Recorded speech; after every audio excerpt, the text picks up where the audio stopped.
Good morning बच्चों। तो आज हम वृत्त के क्षेत्रफल के संबंधित आगे के पॉइंट को देखेंगे। इससे पहले एक वीडियो पहले हो गया, वो वाला वीडियो देख लेना, तो ये वीडियो देखना तो समझ में ज्यादा आएगा।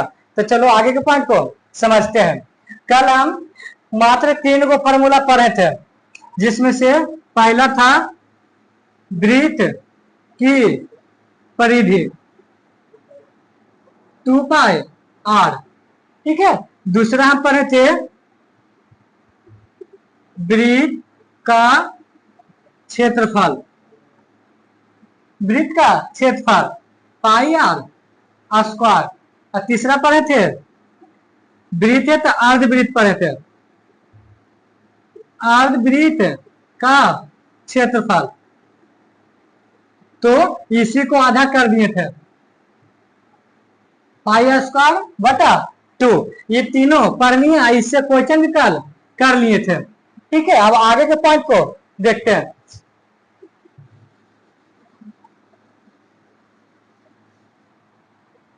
देखो अर्धवृत्त, तो अर्धवृत्त है तो पहले इसको फिगर को अर्धवृत्त बनाते हैं।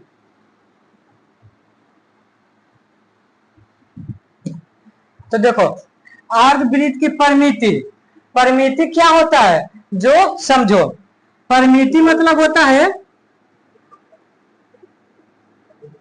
परिमिति मतलब होता है सभी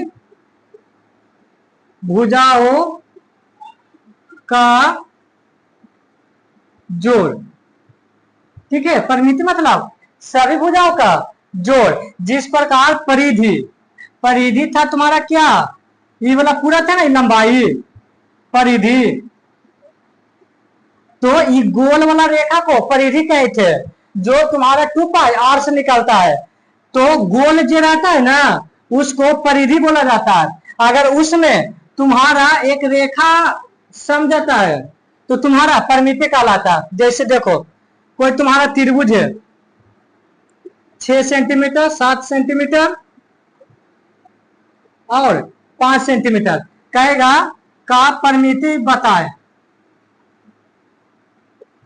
यानी ये क्वेश्चन हो गया तुम्हारा, जिसका 3 वो भुजा है त्रिभुज, इसका एक है 6 सेंटीमीटर, एक 5 सेंटीमीटर, एक 7 सेंटीमीटर। तो कुछ नहीं करना है, सभी भुजाओं का जोड़, यानी सबको जोड़ देना है।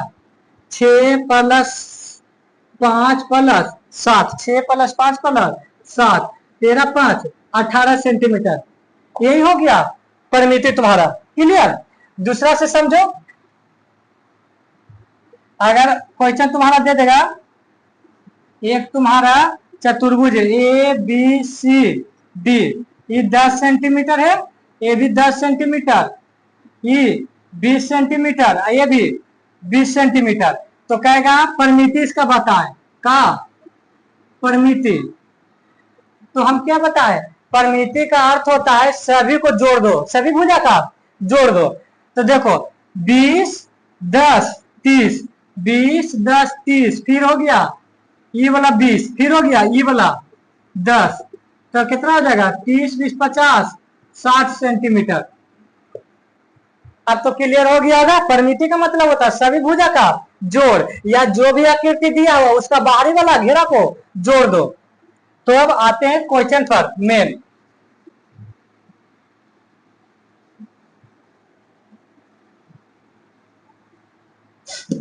अब तुम्हारा अर्ध परिमिति का जोड़ बताना है, तो इसको क्या करेंगे, पहले ये बताओ यहां से ये पूरा यहां तक अर्धवृत्त है कि नहीं। अर्धवृत्त का मतलब क्या हो गया, अगर ये पूरा रहता, ये पूरा रहता तो एक कर पूरा के कुछ होता है 2 पाई r, ये पूरा के हो गया। लेकिन ये आधा है कि नहीं, आधा है, इसका मतलब इसको आधा कर देंगे। आधा करने का मतलब क्या, 2 से भागा देना है, ठीक ना। तो 2 से 2 कट गया कि नहीं, तो क्या बच गया पाई r। क्लियर? तो इससे पता चल रहा है कि यहां से लेकर यहां तक पूरा तुम्हारा हो गया पाई r, ठीक है। तो वही लिखे अर्धवृत्त की परिमिति, तो ई वाला के खाली हो गया तुम्हारा पाई आर, पाई आर। अब देखो एक आर यह है केंद्र से परिधि की दूरी, एक आर यहाँ है और एक आर यहाँ है, तो एक एक टू होगा कि नहीं, यानी टू आर। तो हम कह सकते हैं कि वृत्त के परिमिति बराबर पाई आर। पाई आर कैसे आया, पूरा वृत्त के परिधि में से उसको आधा करेंगे ना, क्योंकि अर्ध वृत्त है, यानी ई वाला लेना है, तो हो गया पाई आर, और आर आर टू आर हो गया, तो टू आर ये भी बोल सकते हो।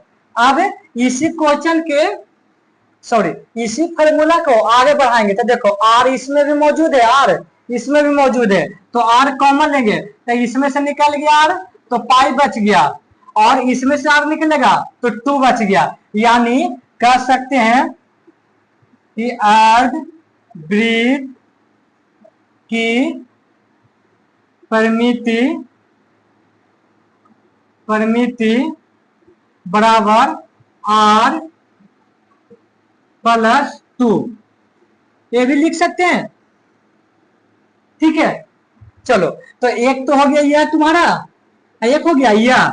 अब एक और लिखा जा सकता है, ऑब्जेक्टिव में दे देता है, तो देखो ये पाई आर आई हो गया टू आर। तो एक बात बताओ, टू आर, टू आर के क्या होता है, टू गुने त्रिज्या, पता चल रहा क्या होता है, टू इंटू त्रिज्या, त्रिज्या के दोगुना क्या होता है व्यास, व्यास को हम छोटी डी से लिख सकते हैं, तो इसका फॉर्मूला हो जाएगा पाई आर प्लस डी भी लिख सकते हैं, क्लियर नहीं होगा, टू आर मैंने क्या होगा डी, पाई आर के पाई आर रह दिए हैं, तो ये भी फॉर्मूला हो सकता है। तो अर्धवृत्त का फॉर्मूला, अर्धवृत्त की परिमिति पाई आर प्लस डी,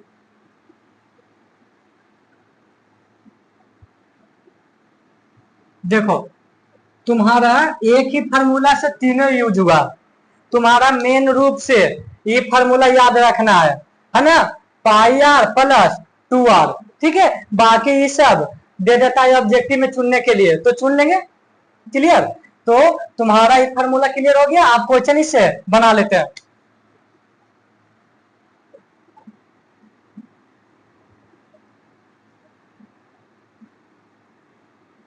7 सेंटीमीटर त्रिज्या वाले अर्धवृत्त का अर्धवृत्त की परिमिति ज्ञात करें, ठीक है। परिमिति क्या दिया था, समझो कि सभ्य का जोड़ना है, तो यहां से यहां भी जोड़ना है, और यहां से यहां, और यहां से ये पूरा जोड़ना है, ठीक है। तो बताओ यहां से यहां 7 है, 7 सेंटीमीटर, यहां से यहां भी 7 सेंटीमीटर है, ठीक है, क्योंकि त्रिज्या यही होता है ना, आर आर, तो आर बराबर तुम्हारा 7 सेंटीमीटर है। अब फार्मूला लिखकर बना देंगे, अर्धवृत्त की परिमिति क्या होता, पाई आर प्लस टू आर, 22/7 होगा, एक रात 7 होगा, प्लस 2 गुने 7, देखो 7 से 7 कैंसिल होगा, 7 से 7 कैंसिल हो जाएगा, तो ये 22 बच गया, आई प्लस 14 जोड़ दो 6, 36 सेंटीमीटर, अर्धवृत्त का परिमिति 36 सेंटीमीटर, क्लियर। मेन हमको फार्मूला समझाना था, तो ये वाला के 2 पाई के आर के आधा किए थे, तो पाई आर आ गया, एक आर ये सब जुट के आ गया 2 आर, यहां से ये पूरा यहाँ 2 आर है कि नहीं, यानी व्यास है, क्लियर। तो ये सब बात को ध्यान में रखना, ऑब्जेक्टिव में दे देता है, ये वाला दे देगा फॉर्मूला पहचानने के लिए, तो पहचान लेंगे।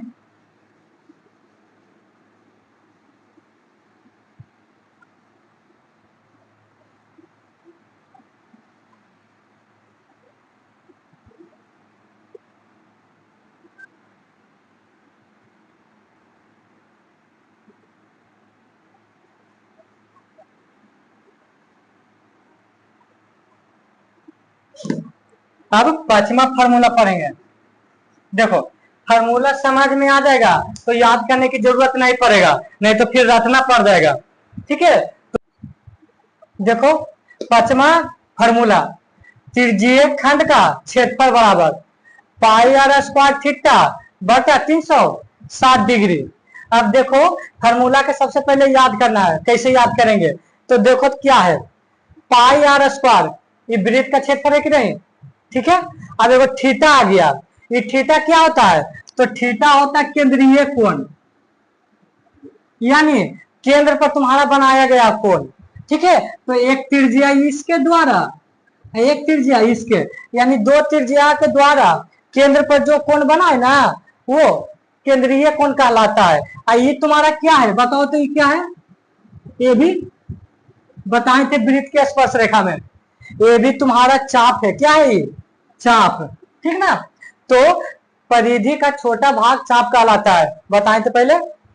अब देखो ये तो याद हो गया फार्मूला। एक बात और बताओ, त्रिभुज का तीनों कोणों का मान कितना होता है 180 डिग्री, लेकिन चतुर्भुज का चारों कोणों का योग कितना होता है 360। उसी प्रकार वृत्त का पूरा कोण बनता है नहीं पूरा, तो 360 डिग्री का कोण बनता है।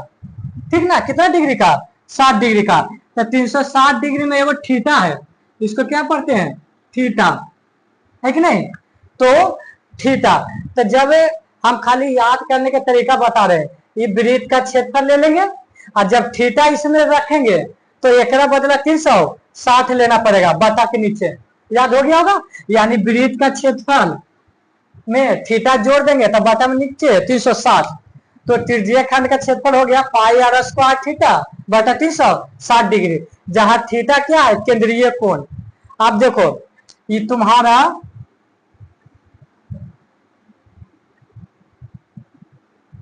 ये वाला टोटल एरिया, देखो ये तुम्हारा टोटल एरिया है ना ये वाला,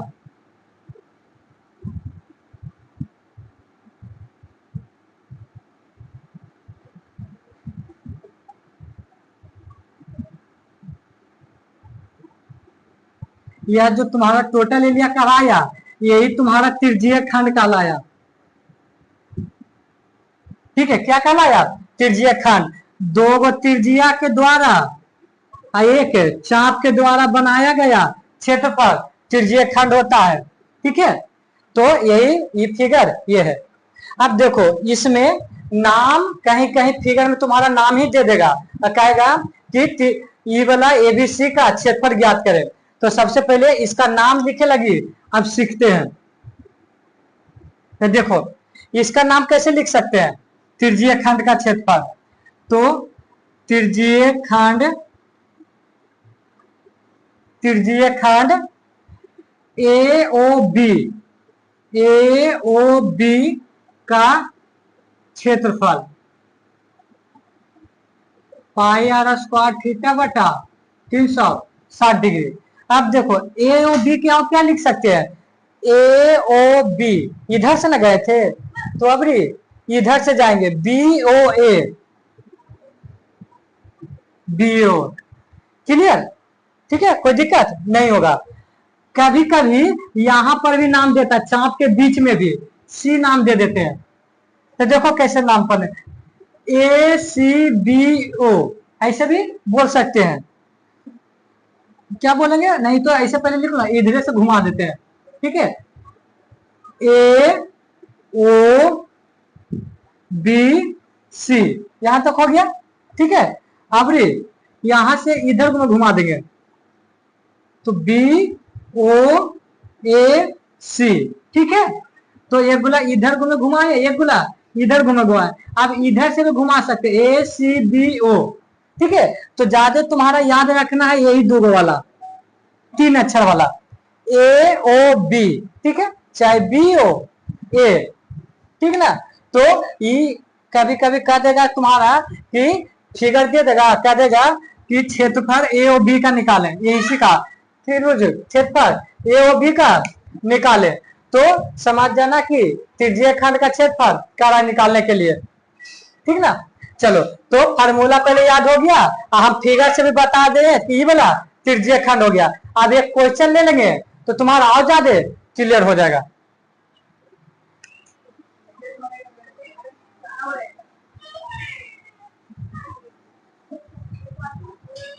देखो क्वेश्चन लिखते पहले एक, अरे ठीक है, एक है क्वेश्चन ले लेते हैं।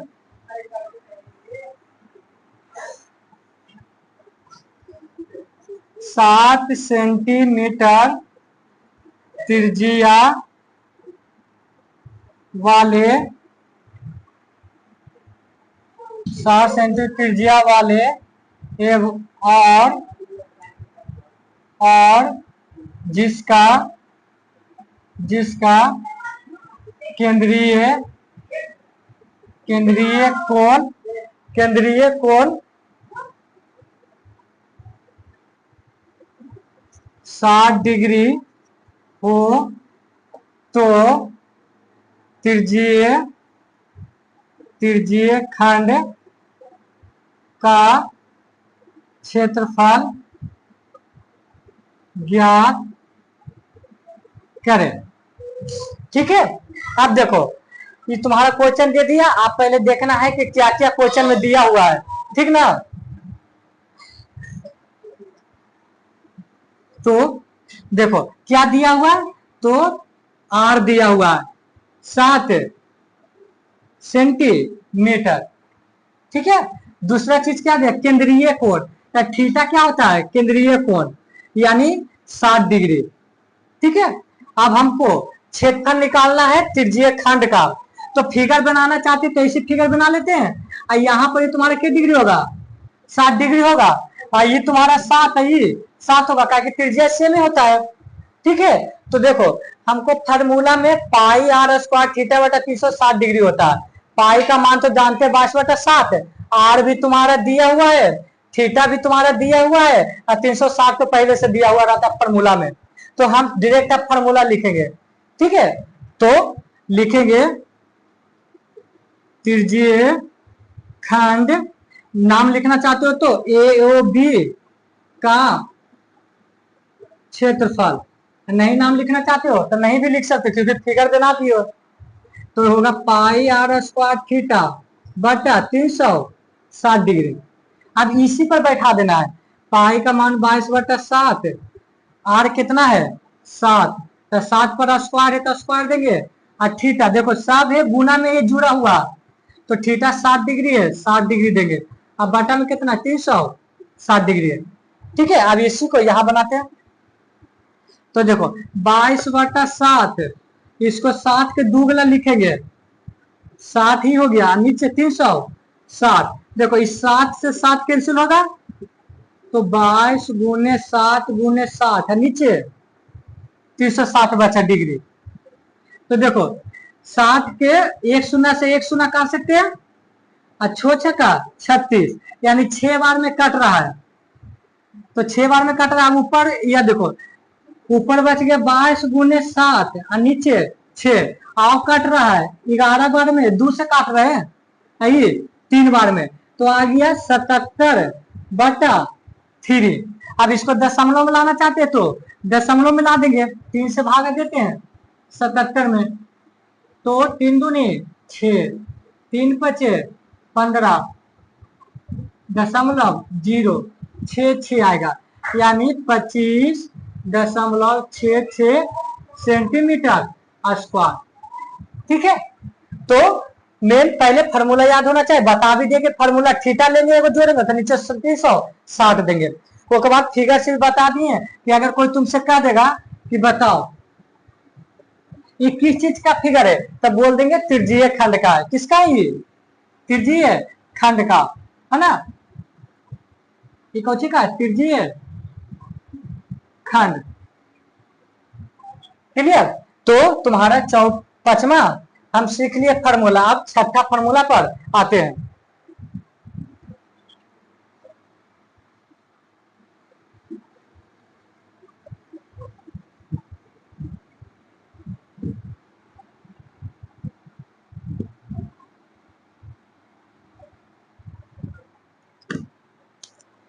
छठा में होता है चाप की लंबाई बराबर पाई आर थीटा बटा 180।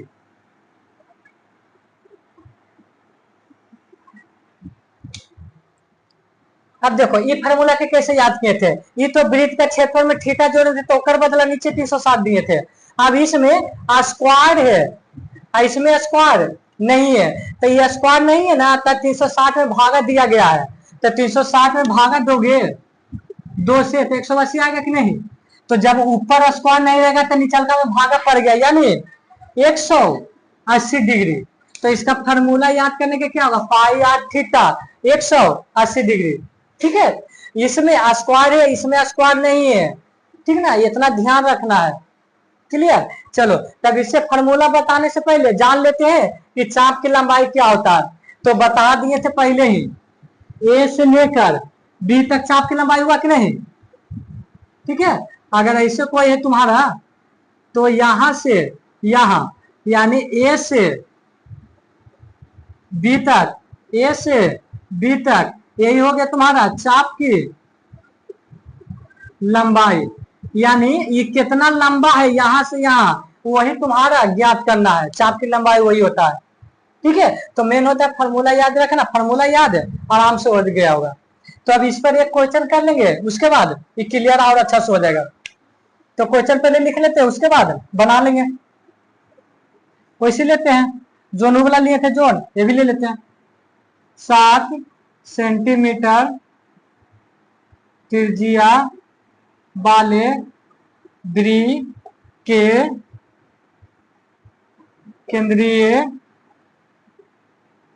केंद्रीय कोण 30 डिग्री हो तो चाप की